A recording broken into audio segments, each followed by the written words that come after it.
All right, so we are playing Garruk today, which I thought was going to be weaker than Davriel, or not as cool or interesting as Davriel.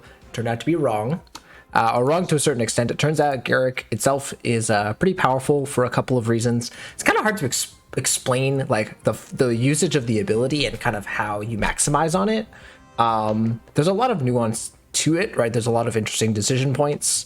But also just the power level of the three signature cards are really, really good. All three of these cards are slam dunk in any version of the deck, aggro, mid-range, whatever. Yeah, it's just really, really interesting. It can put on a lot of pressure very, very early if it gets the right draws. So starting at 27 health, using the Predator's Instinct ability, which is an activated ability, so think like Vivian, although this one does not cost mana, which is why it's so good, or why it's so easy to enable. And you can give a friendly minion, a creature minion, +1/-1, and if a creature dies this turn, you give it +2/-1 instead. So think Morbid from Magic the Gathering. So this is all about making things die, either your stuff or your opponent's. And so you can already see kind of how the deck will be designed. There are 3 signature cards in Cursebearer, 2 mana, 2/3, Trample. At the end of your turn, if a creature died, again, your opponent's or yours, it gets +1/+1.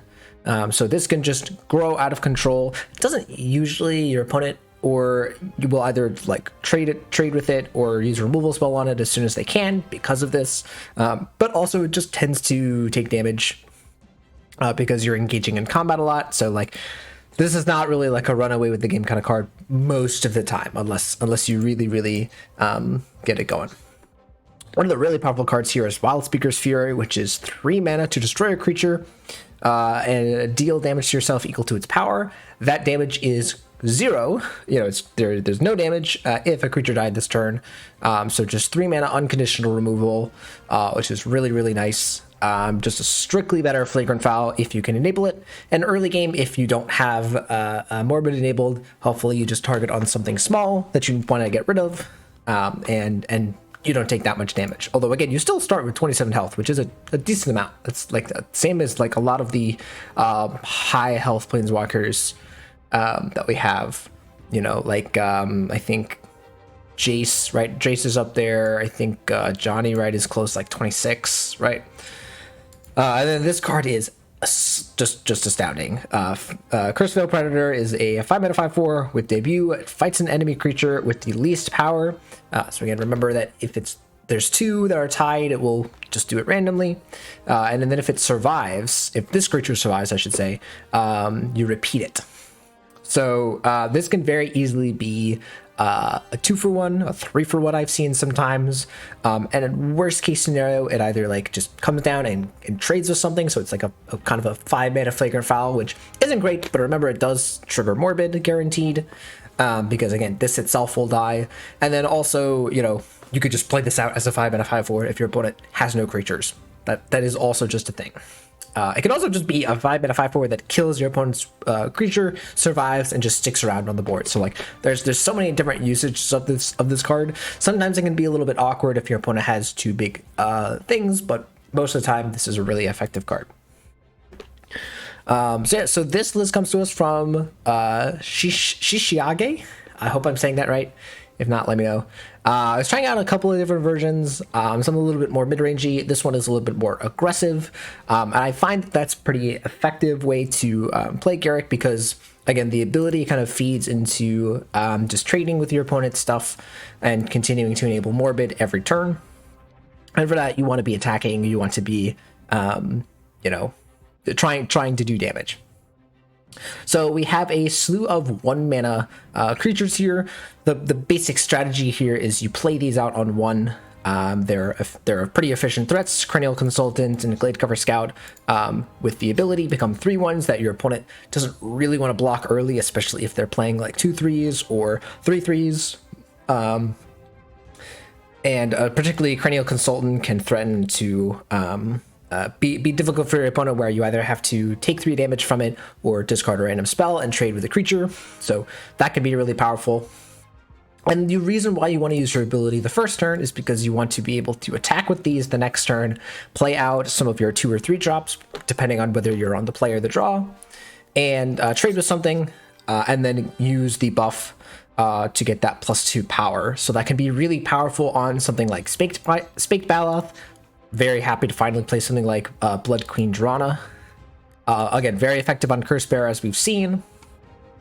And then, you know, we're other than that, we're pretty much just playing efficient creatures.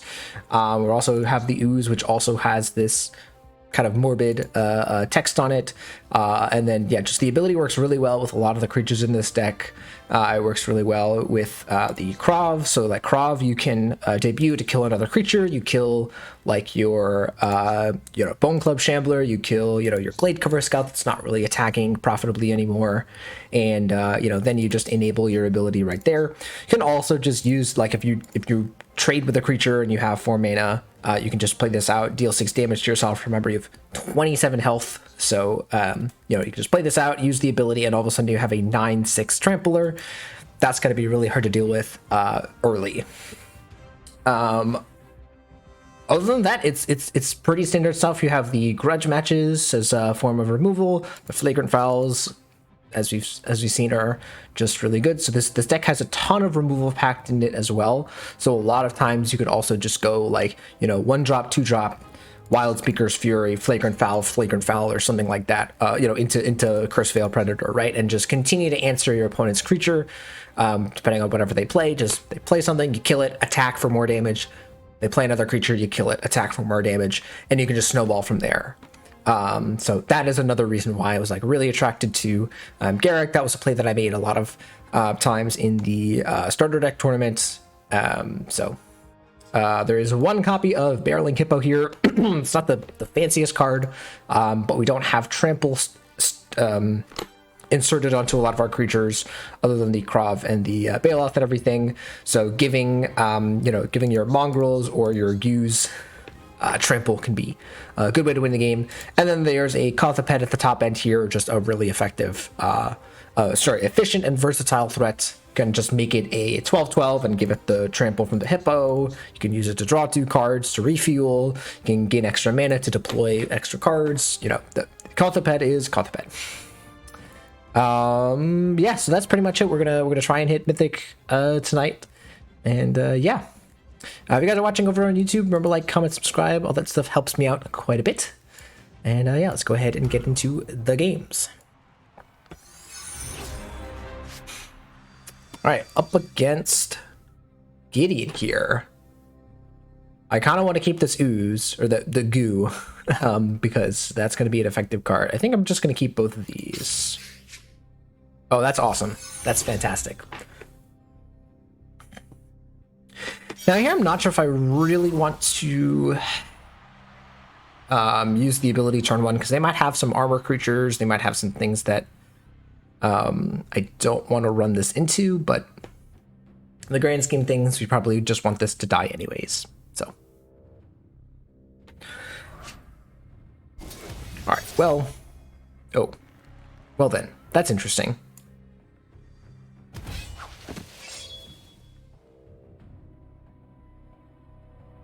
I think I'm still going to do this.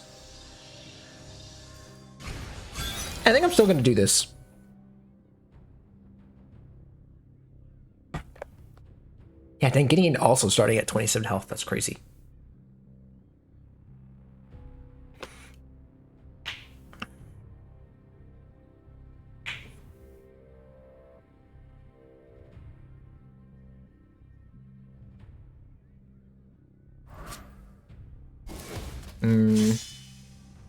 So this makes me want to go ahead and just block the Vanguard.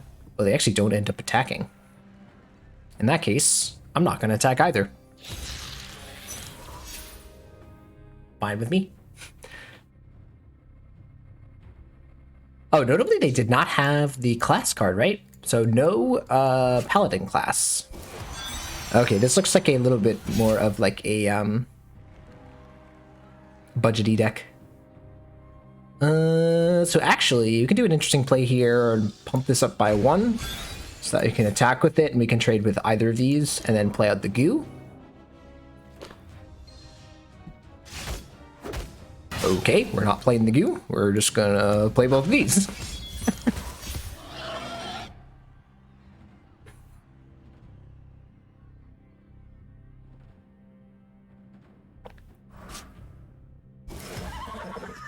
I'm gonna pump up this guy.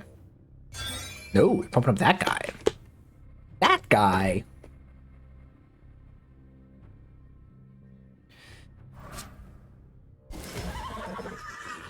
Pumping up this guy again.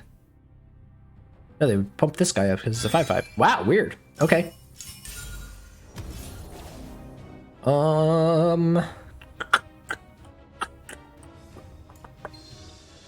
Like, we can just block here and here. Yeah. We'll just pass on these. Take 6. Opponent only has 2 cards left in hand too, so like that's not that impressive. And so, ooh, that's a nice one. So yeah, we're gonna probably just swing in here. Opponent hopefully will block. If not, we will actually end up killing our own Shambler here. Yeah, that's fine. That's what we wanted. So we can play this out. And then which one? We'll just play the bigger one. I don't think it will really matter. And I actually don't want to use this ability quite yet. I think at this point in time, I'm okay just chilling.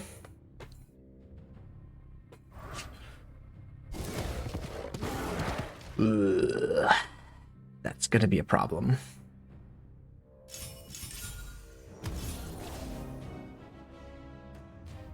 Yeah, we'll just trade with all this, right?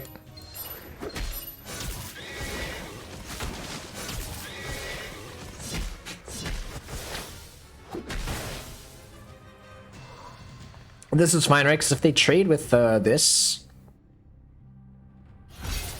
it's an interesting question of, do we want to offer up this damage? Probably. Yeah, I don't think we play the Mongrel yet. I'm assuming that my opponent is going to block this. Okay, that's also fine though. I think that's actually okay. I will actually now just play. This might look weird, but I think it's a good play. So this give all friendly creatures? Okay. So I'll probably just trade with it. Actually, I should have probably used this ability, but it's fine.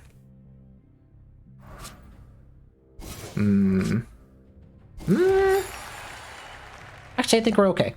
I was about to say that this is kind of bad, but it's actually okay.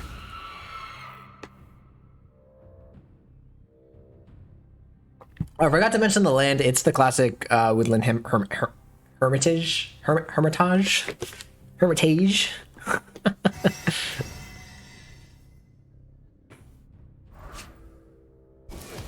Alright, big slew of creatures on my opponent's end. We are okay with this. Top taking a removal spell for this would be kind of nice.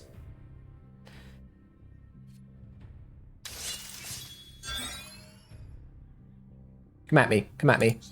Gives all. It doesn't have. They don't have to be attacking. So yeah, they can just get in there. Come on, come at me. You know you wanna. Man.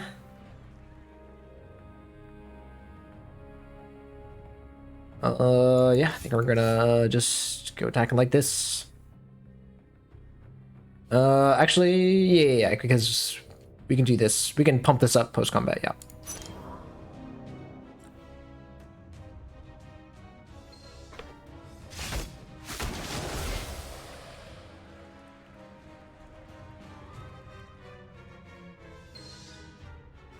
Yep, it's actually interesting that they decide to not get, I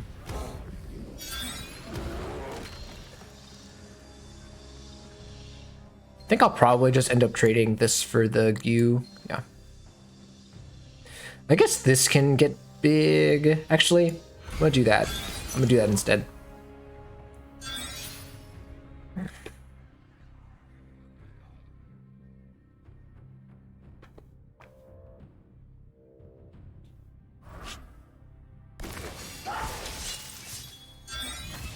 Yeah, that's fine. Not much I can do about that. Come at me. Come at me. Dang, I want to get this off the board. All right, Hermitage triggering is kind of nice. Ooh. Ooh. I like that. And so then we'll give this some trample, some big trampolies.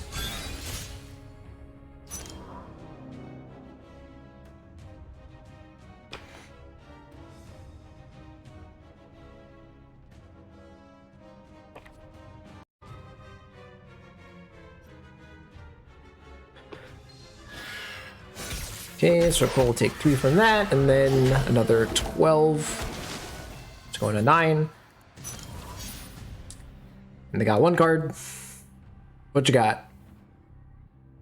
And they still have to deal with this Krav that we're going to play.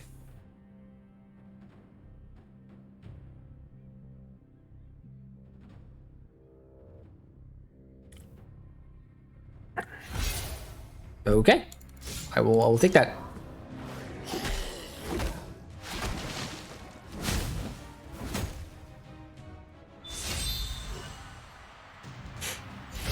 Alright, there you go. You kind of see how Garruk plays there, just kind of trading, buffing yourself up, and doing insane amounts of damage once you can actually get through. Yeah, so there's like a couple of different like mechanics, obviously, that work really well. You have the sneak mechanic, you have the trample, and all that kind of stuff. So there's different routes that you can take with it. This is just the way that I enjoyed it. All right, Davriel.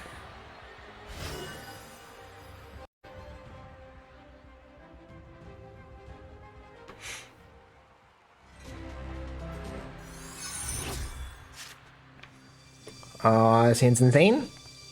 Because we have the Krav, and we have the classic. So this, again, when you're on the play, you can take a 1-drop into a 3-drop.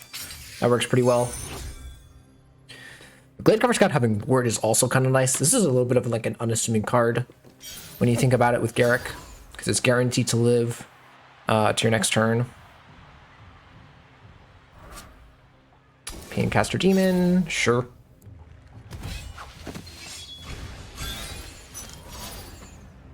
I will probably just end up not blocking this Paincaster Demon.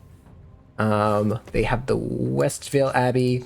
So the thing that we've realized now with like Westvale Abbey, in Davriel at least, is that you want to get them as fast as possible. Like, the more mana that you can deny them with the random, you know, Demonic Priest triggers, the better.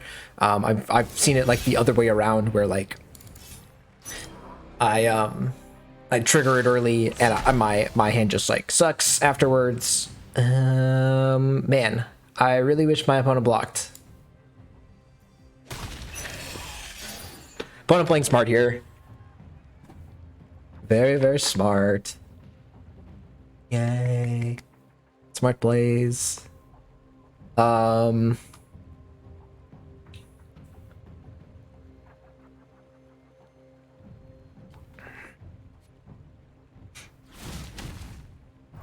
is this? Lightning Helix. Disgusting.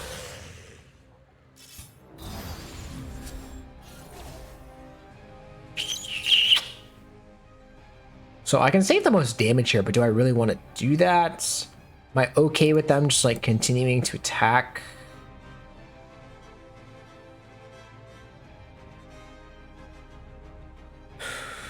Yeah, I think I'm just gonna block the Confidant. As weird as that seems to me.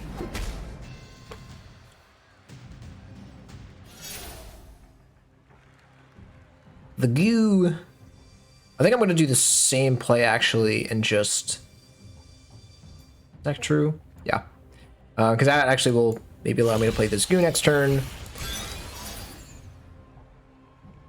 Davriel typically doesn't have insane amount of reach besides the Death Shadow stuff, so you just have to watch out for the number 13.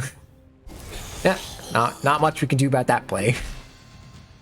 Ooh, that was pretty good. That was a really good top deck.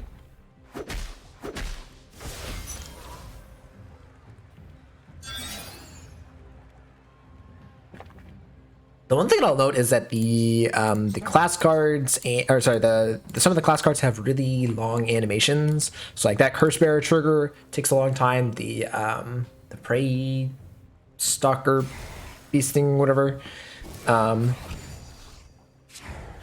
that when it first starts fighting is a long time.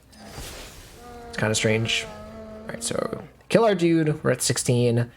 Or they're at 16, we're at 18. We could end up just like playing this Krav and taking 6 damage, but I don't really want to do that. Yeah, I think I'm gonna play this Hippo and buff up our Hippo.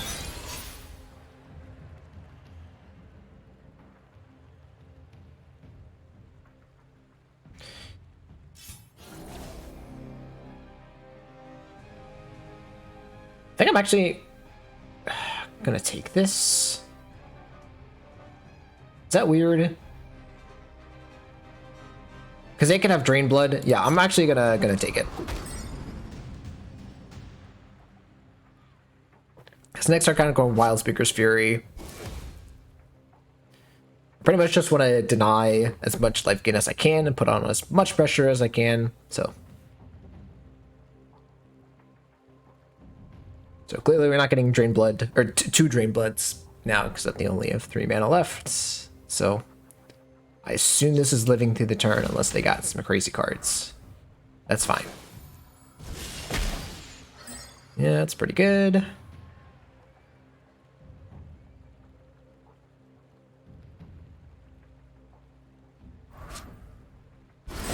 Yep.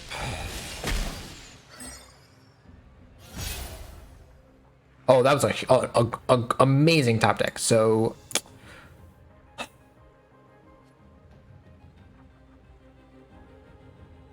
yeah, so I think I still want to deny the life. I think that denying the life gain is more important than me saving 2 life. It also kind of allows me to put in extra damage if I really wanted to, but I think I'd rather just keep the Baloth at high power.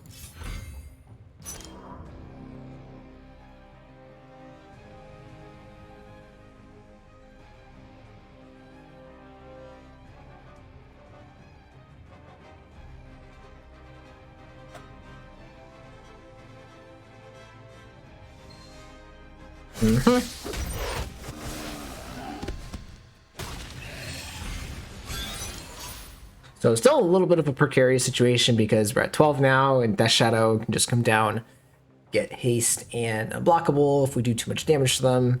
They also just have 7 men. They have not gotten a single demon other than their priest or whatever, other than the first one that they get.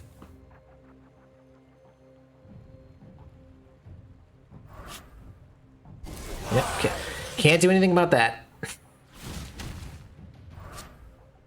That's fine. They're at 10 life. If we can like Krav, buff it up, and like top deck a kill spell, kill a thing, maybe we can get there. Oh, we could also just play Kothophed. Yeah, I think that's it. I think that's the play, and just hope that they don't have Death Shadow.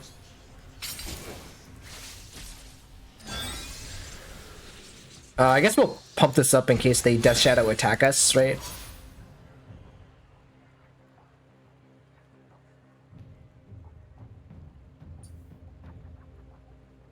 But yeah, we can't do anything about a Death Shadow getting haste and sneak against us now.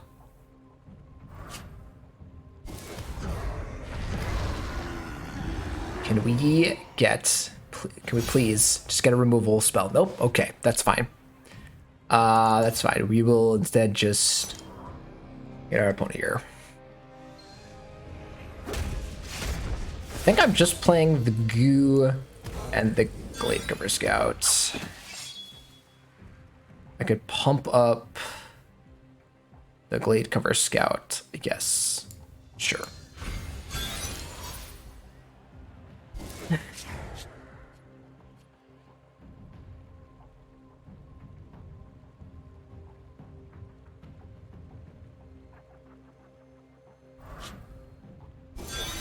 Oh, please don't tell me you have...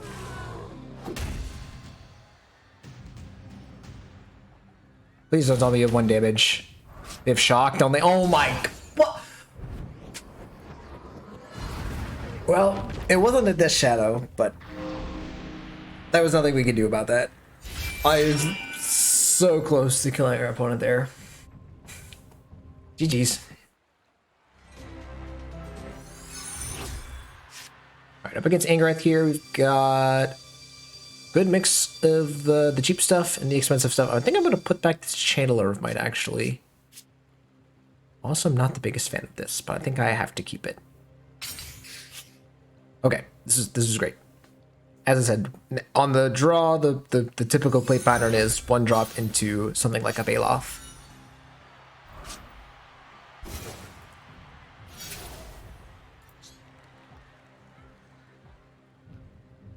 Okay. Because they played this card, I'm actually going to play around it and not activate. It feels very bad, but it'll also feel bad if I don't. Okay. They killed my thing. That's fine.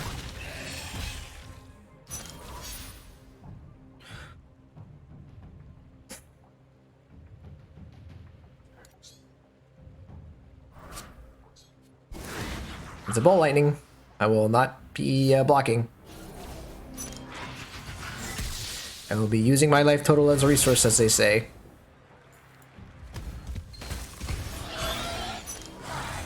Bam. Look at that, we're at the same life total.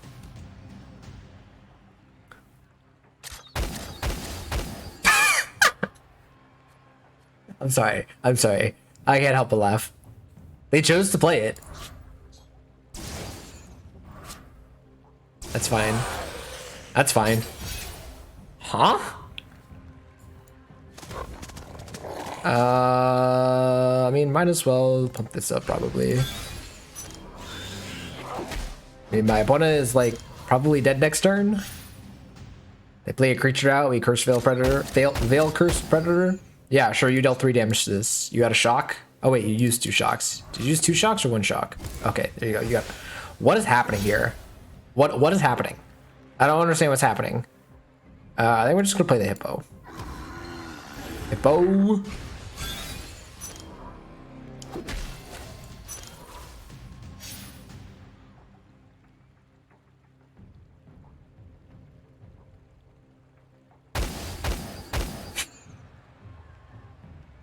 I can't help but laugh. I can't help. Oh. Yeah, that's a good magic card. Especially with Angrath.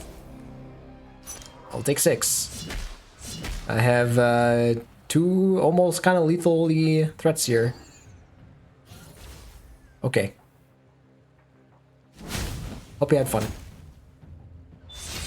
Oh dang, I didn't even notice the Garruk animation there. The big axe is kind of cool. I like that.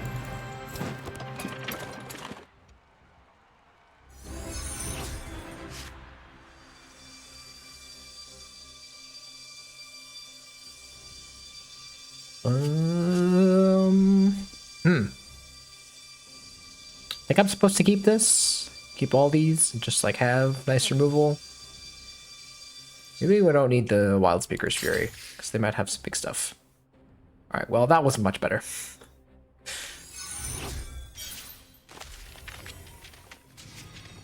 School of the Wizard of Liliana. I see. I don't see, but I see. I think we're still doing this. El Clasico, some might say.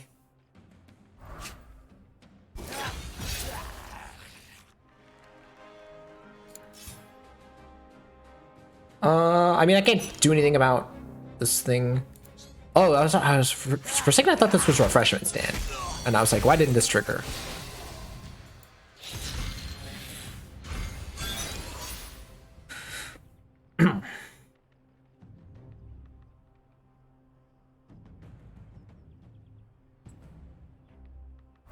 They could have Drain Blood here, but it's like, okay.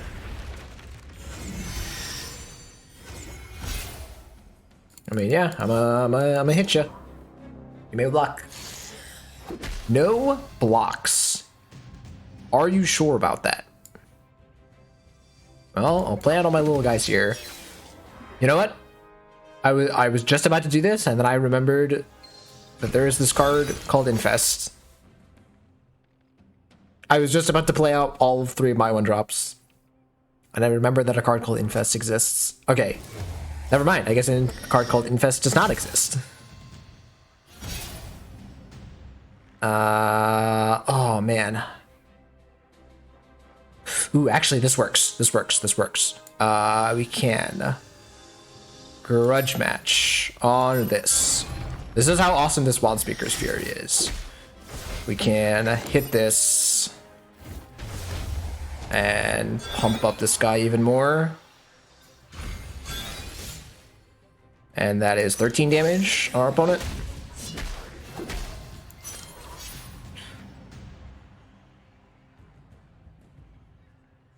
I might not even block this. Now, Infest here would be kind of dumb, or be kind of annoying. Okay, no Infest coming down this turn unless I don't remember which spell they got. If they got the discounted spell off of the Wizard's Familiar.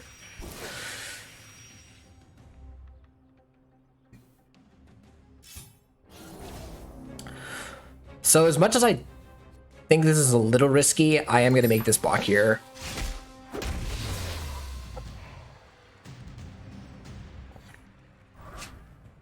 Oh, that's the discounted spell. Goodbye, opponent. Show me a 1-mana spell that wins you. That's not it. And this is how Garruk wins games.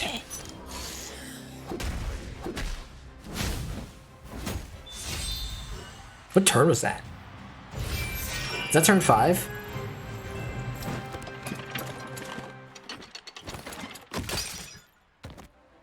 So now I know kind of like generally what their deck construction looks like. 1-drop. Dang. On the play, this is fine, right? We'll play out like the Shambler first. I don't really like to play the Cursebearer out. I don't hate to use the term raw, but that's the word I'm going to use. Because typically your opponent will then play around it. It's better to like play out something like this, get the finale, like have this die, get the finale trigger, and then get that +1/+1 as well. As opposed to them playing this out, like playing this out first, having your opponent having the opportunity to kill it, and you know do all these other things to it.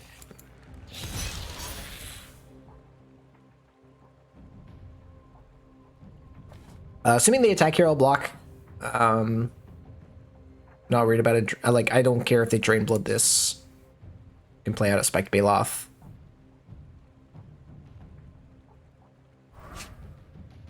Yep, that's fine. This makes me feel real good about our situation.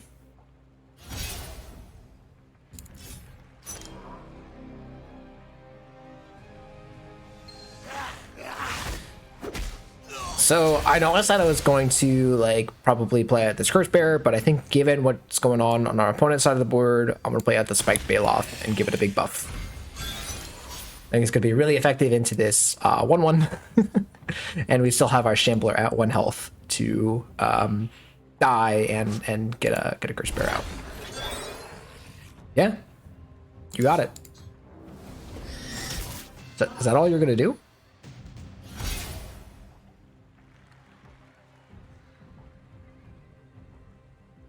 I don't want to. So I have so many. This is why I love Garruk, because I have so many different ways that I can make this turn. I can just attack and play the goo after. I can play the Mongrel and attack. I can Flagrant Foul this and go extra aggressive. I kind of like that, but I'm worried about a negate here. They could have a negate, and if that happens, I'm gonna feel real bad.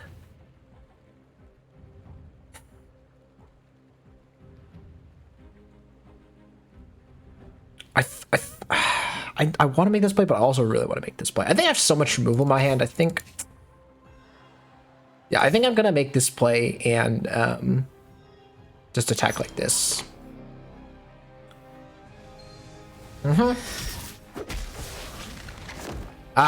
prep talk. Okay, that's fine. That's fine. So then we'll just, yeah, we'll play out the goo. Pump it up. This is 10-7 on turn 4.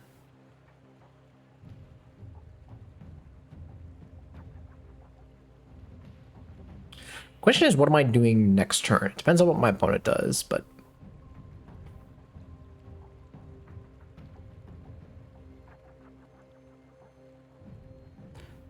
I like the word puts my opponent in a difficult situation. Yeah, if I flagrant fouled, it would been basically like a negate, but better, right?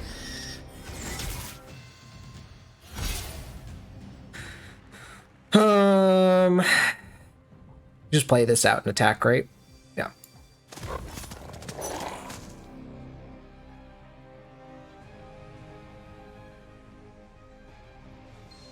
Yep, it's fine. Man, another prep dog. Yeah. Oh no, you want to block there too? You can block again. Do it. Ah, I was kind of hoping that they would. Oh shoot, I goofed a little bit. I wanted to pump up something, but it's fine.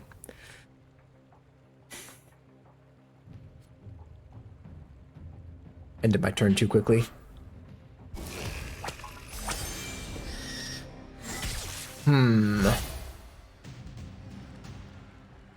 All right. Veil Curse Predator works really, really well here.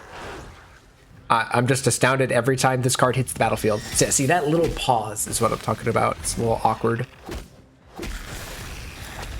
And we can just pump this up, pump one up. Probably just this. And like, we don't even need to worry about blocking this. They're at 2 life. Next turn we can kill 2 creatures. Yep, that's fine. That's also fine. They didn't give itself relentless. But also, this thing can't block, and we have 2 lethal threats. Okay.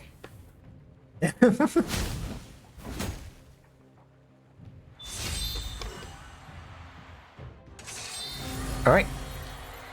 Davriel once again. The matchup did not go... It was kind of fine last time. It just was very close. So hopefully we'll eke it out. Eke it out? Eke it out? What's the phrase I'm looking for? I think it's eke it out. You know, like narrowly get it, eke it out. Am I crazy? Anyone heard that saying before? I'm just sounding like a crazy person, aren't I?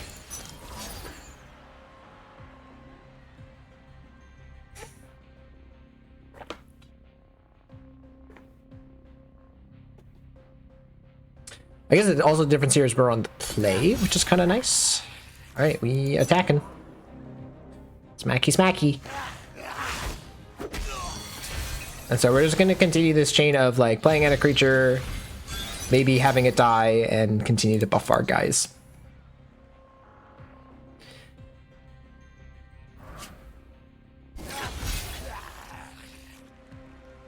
I kind of want to just grudge match here.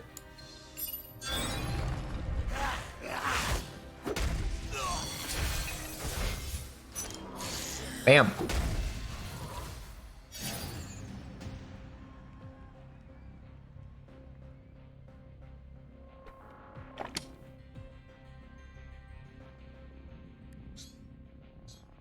So 9 out of 13. It's fine. It's also fine. Oh, that is so good. Buff this up, buff this up, buff this up. Alright, that's fine too. So I'm not going to pump this one up. Because again, I want my opponent to... Or I want this to live a little bit longer. It doesn't have trample yet. There's not a lot of incentive to making this an 8-6 when it could die. Yeah, especially here, look, like this getting bigger. Okay, this is making me think Death Shadow.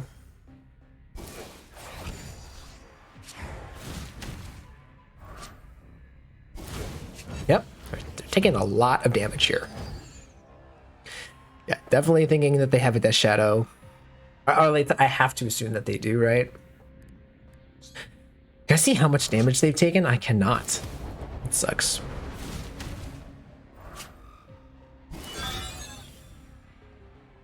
Okay. Interesting.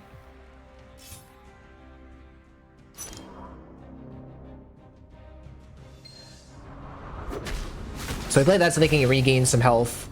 Play out these. I think we'll pump up the Baloth for obvious reasons. But also we can just play this Kothophed next turn and have it be 13 power. We're also still at 27, so and our opponent can't attack us profitably because this thing's gonna die to this.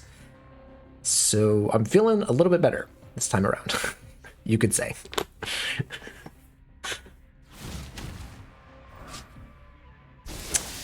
That's a little bit of a rough one. Demon, sure. Yep, there's the Death Shadow. If I draw a removal spell for that, I'm definitely gonna play it.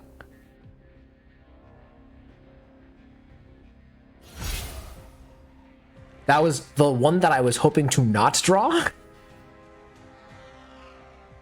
What happens? Here's an interesting question. What happens if we just Kothophed here? It's not good, right? Yeah, I think I do want to just throw this in there. Oh, they're not going to block, though. I don't think they're going to block. But I do think I just send this in there and see if they block. Excuse me?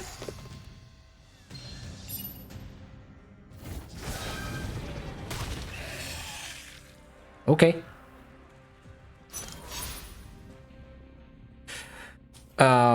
Now what do they do if they have another Death Shadow? I think we just lose. That's fine. Yeah, that's actually okay. I'm actually very okay with this. Come at me, bro. Just trade here actually, right? We actually can put a little bit of extra damage out if we really wanted to.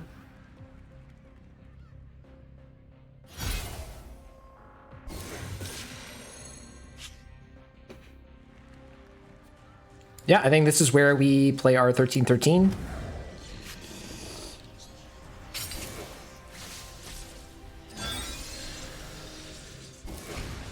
Or 13-11, whatever. Big guy.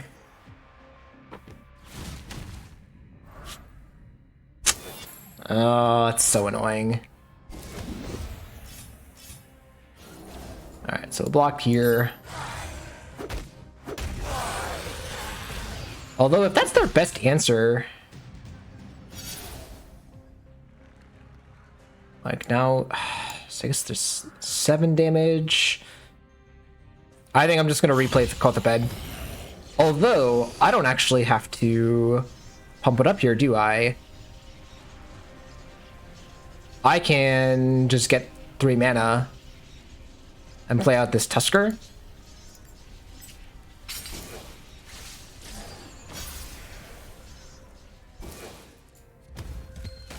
And just bump up its power a little bit.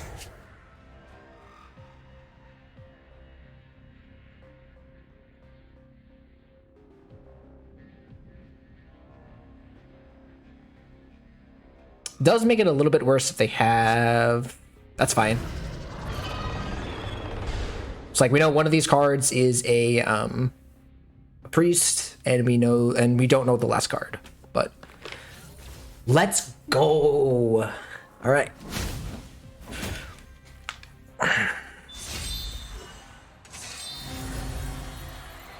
Yang Ling. I feel like this matchup is not going to go well for our opponent here. We kill a lot of their stuff, and their stuff is typically not very large, unless they have Gauntlet of Power.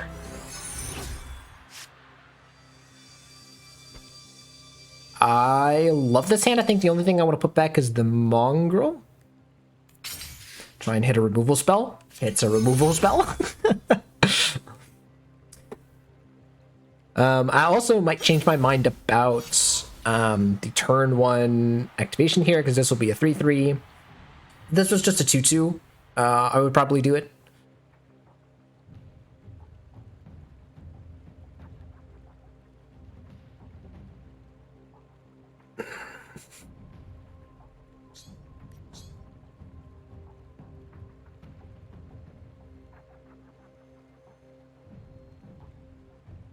What the face is she making?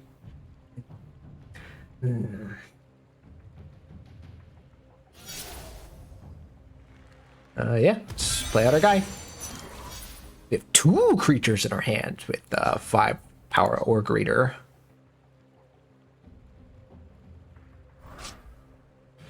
The crab.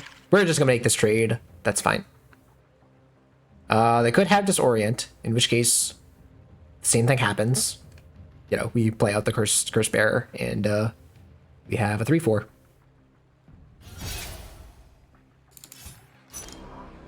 All right, no Disorient. I assume our opponent is blocking.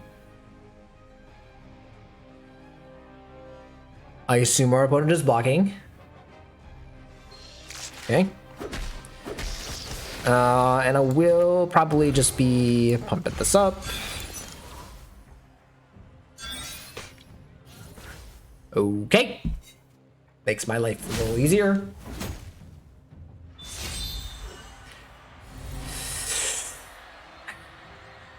The Berry has sometimes been an easy matchup, sometimes been difficult.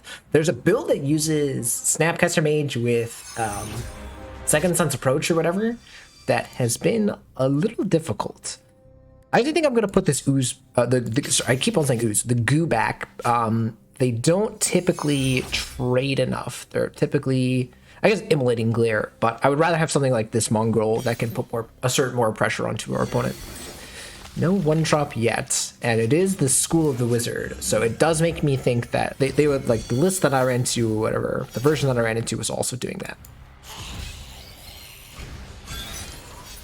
I know this seems weird, because again,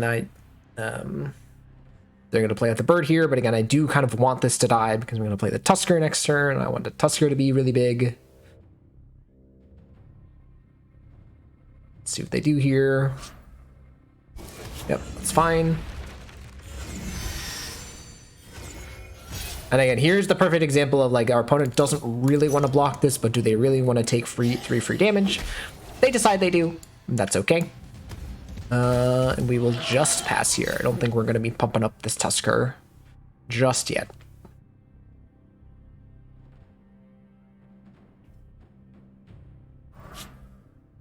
That is perfectly fine with us. We'll be able to put a lot of pressure onto our opponent.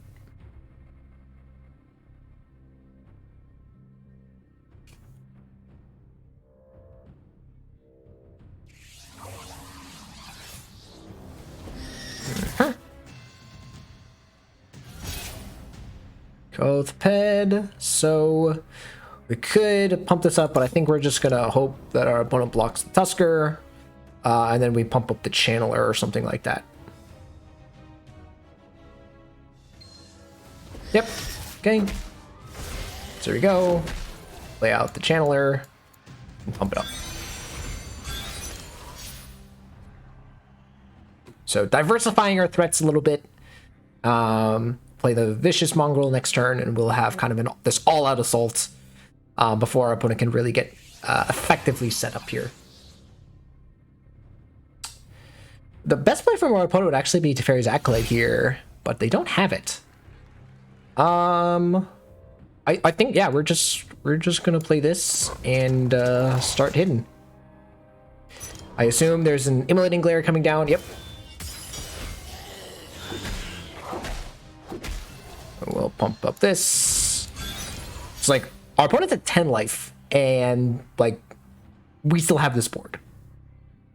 Like that. This is the power of Garruk. It is absolute, and we're about to play a Hippo. Wait, oh shoot, we're about to play a Hippo.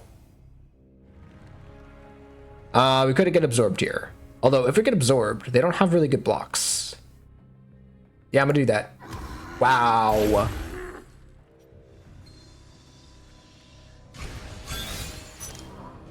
and no disorient. I think it's, oh my god, they're just dead. They're just dead. Wow. Hippo coming in clutch. Wow.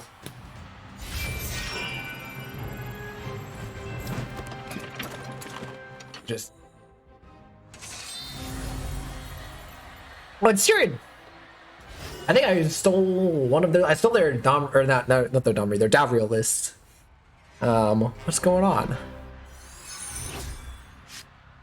So we need to just have the most efficient threats. I don't even think we want Flagrant Foul, because they're just gonna try and beat us down. We're running Yawning Portal, which is interesting. Yeah, I'm gonna try just not even using the Flagrant. Yeah, Grudge Match is much more of a card that I would be looking forward to playing. In fact, I might even deviate from the plan. Excuse me? Green class? Okay, remember what I said I was gonna deviate? I'm not gonna deviate. I'm also gonna give him greetings.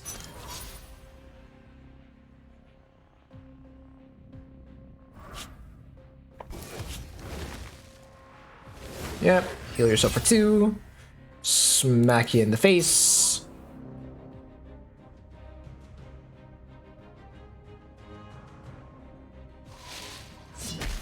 Alright, and we'll just play the Shambler probably. We actually won't use the ability, because again, they could have things like Shock, they could have things. That's fine.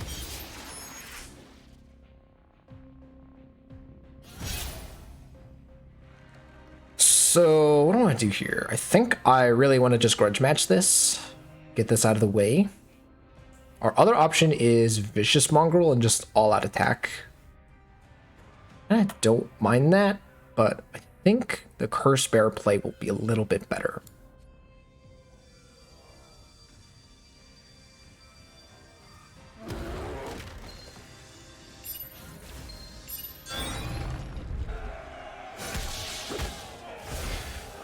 And I think I will, yeah, I'll do this ability, even though it doesn't really do much. I assume our opponent's going to block it, but it still kind of forces them to trade with it, and as opposed to our Gladecover Scouts, so that we get this ability on our Mongrel. Getting a +1/+1 on the Mongrel is actually kind of huge.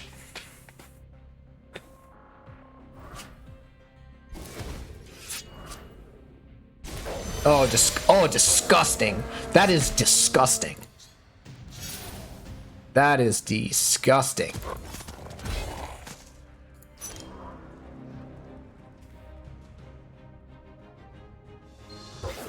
Interesting, making that trade. They might have some removal. That's fine. Sure.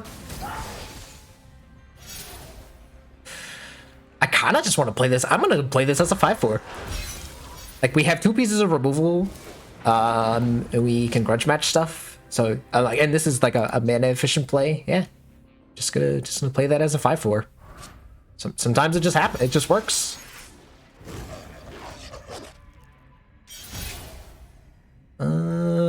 So it doesn't feel great, but I'm probably just gonna Grudge Match this with this Tusker.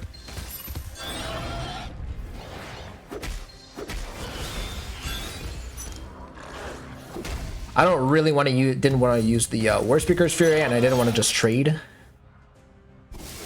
That's fine, depending on what the other 3 cards in their hand are. We haven't seen the legendary that they've got. This is a really interesting Chandra list. It's still putting on a decent amount of pressure, but I think we're actually the aggressor here. So also notably, I was about to say they might even just have like 1 or 2 creatures in their hand. I'm not gonna block. This might put us in a little bit of a precarious situation, life total situation, but I think it gives us the opportunity to have lethal. So it just depends on what Moonlight card they got. I think a lot of them are pretty cheap. Yes, like there's that one.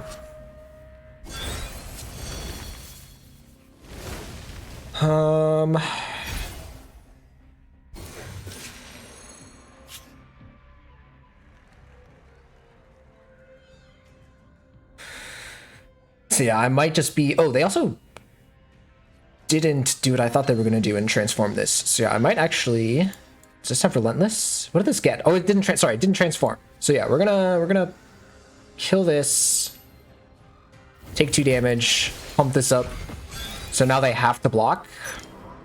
And they have to block... They're probably just going to block this. This will die to Warding Flame, unfortunately.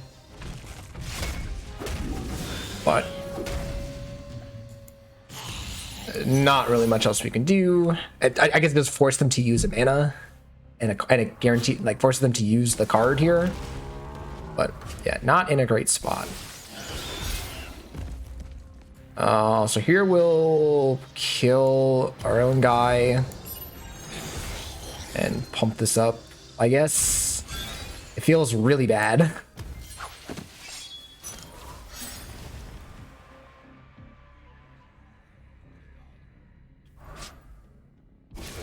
Oh, does that mean we're... No, we're not dead. We're at 1. What was the last card in their hand? I did not have fun. Dang. That's crazy. They got to ramp and deal damage? That's unfair. That's sweet. Are they online? Where are they at? I don't know where they are. That was freaking sweet.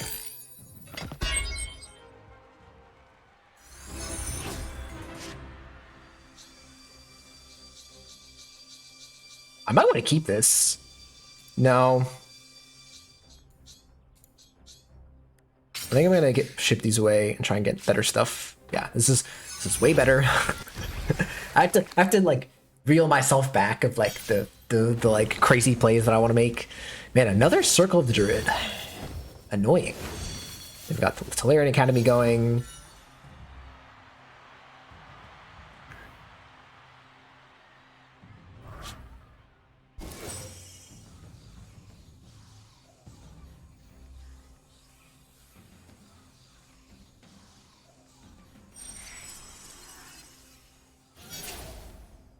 I think we're just gonna play that. Now that they have an Isochron Scepter out, there's a lot of things that could deal 1 damage to this. So I'm not actually going. And this doesn't have Ward. If this was Gladecover Scout, I'd be slamming that ability on there. Obviously, they could still just like abrade it or shock it, but I can't play around that. I can play around the 1 damage. And then the trade is still the same if they play the whatever the creature is that they get. Cool. We're gonna hit you. I assume they will not be blocking. Mm-hmm.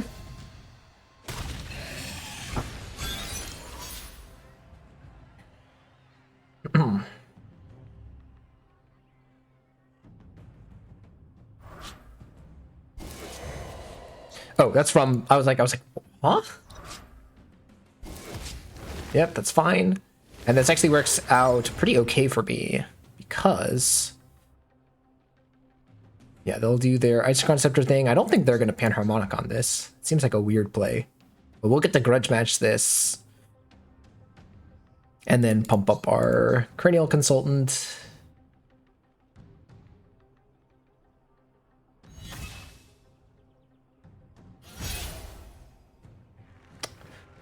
That is really nice. Does that change my play? Yeah, it does. We're going to do that instead.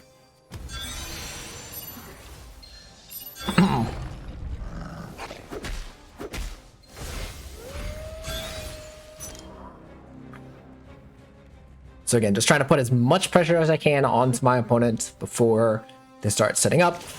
That's not a very profitable block, but sure. I guess they can think saving A damage is fine. So if they don't play anything here, we can just Krav, but that makes sense. I mean...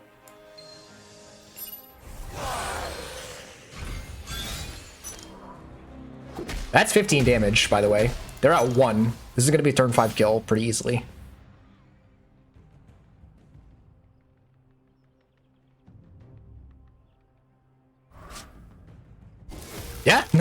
can't.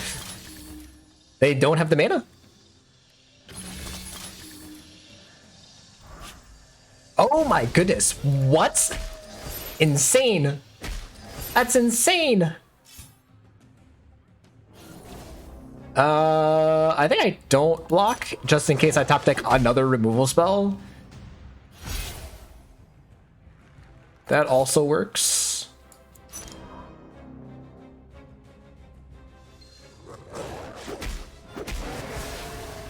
Although, nah, let's just do this.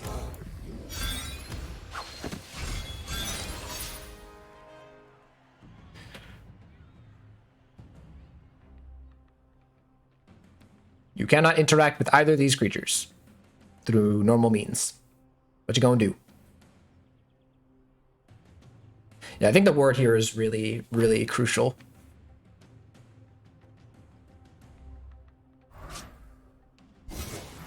That's fine. Is that from Mysocron? No, they just run that? Okay. Ward.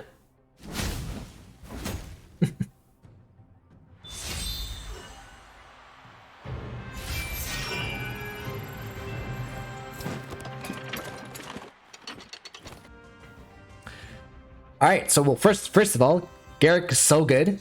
We ended up hitting Mythic tonight, so that's pretty hot. Yeah, deck just performed really, really consistently. Having 6 1-drops that work with the game plan feels fantastic.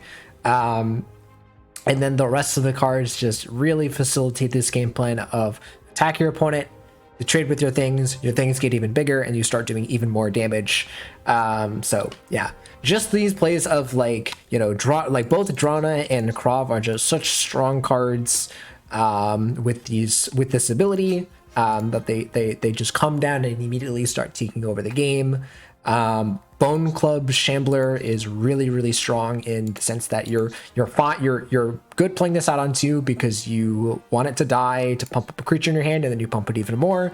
Giving your creatures buffs is actually really nice with Garruk, because again, you have to, it's not just +1/+1, you get the +1 -1. Right, and so you have to have some pretty healthy creatures if you really want them to survive in combat. So I've seen some people use like stuff like Traveler Supplies and things like that. You know, that seemed kind of cool. I was thinking about Giant Growth. You know, that card seems really good with stuff like Spiked Baloth or whatever. You know, that's a little bit more like kind of win more, but yeah, Gluttonous Goo, fantastic card in this deck. Just again, it's everything this deck wants to do. Hippo was strangely good at just, I mean, sometimes it was just a 5-minute 5/5 that we could like mess around with its power, but then other times just like gave our our Bone Shamblers or our big channeler, like that was a 5/2 or whatever, or the Goo. The Goo notably does not have trample, right? So you play Goo on 4, you play this a turn or 2 after with all your other things, and you're just dealing crazy amounts of damage. Also notably giving Kothophed trample when it is like a 13/13. Feels really nice. I find myself, by the way, I don't know if I'm playing this card exactly correctly. I find myself giving it +6/+6 a lot of the time. Mostly just because I don't really try, like at least in terms of how I play Garruk, I'm not really trying to play this kind of mid-range game plan. I'm trying to like aggressively trade cards with my opponent, which sounds like it's mid-range, but really you're trading to get in damage is the point of the deck. So yeah, really, really interesting strategy. It's really, you do have to really start playing this deck because just to get used to it, because the play patterns aren't as always straightforward. There's a lot of nuance in the decisions of, do you activate the ability now? Do you activate it before combat? Do you activate it after combat? Do you not activate it at all? So, you know,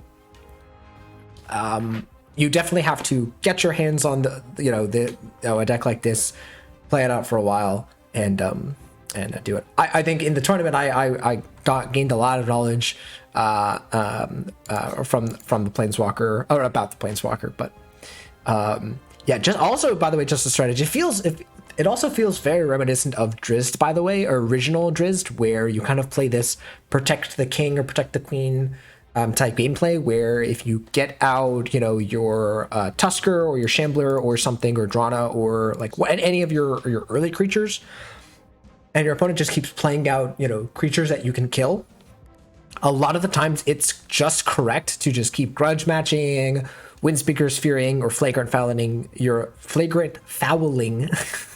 say that 3 times fast, your opponent's creatures, and using the ability to just do insane amounts of damage. So you saw like some games we had like a 7-1 Tusker, you know, just beating down our opponent in the face. And then, you know, again, the barreling Hippo can kind of give a trample towards the end and just close out the game. So yeah, really, really awesome showing of this deck. Again, there are definitely different strategies that you can do with Garruk. There's some sneak strategies, and you could I don't think there's a lot of good flying creatures. Relentless is a nice strategy. The flagrant, not the flagrant foul, the P-Fouls were an effective card in the starter deck format. P-Foul is a little bit weaker here, at least especially in Garruk, but it still could be worth trying out. So, you know, there's a lot of different ways that you can go at it. I think this is a good place to start. If you want to get more creative with it, you can, but yeah, that's gonna do it for this video. Hope you guys enjoyed. If you did, remember, leave a like, comment, subscribe. Does a big help. And yeah, hope to guys see you in the next video.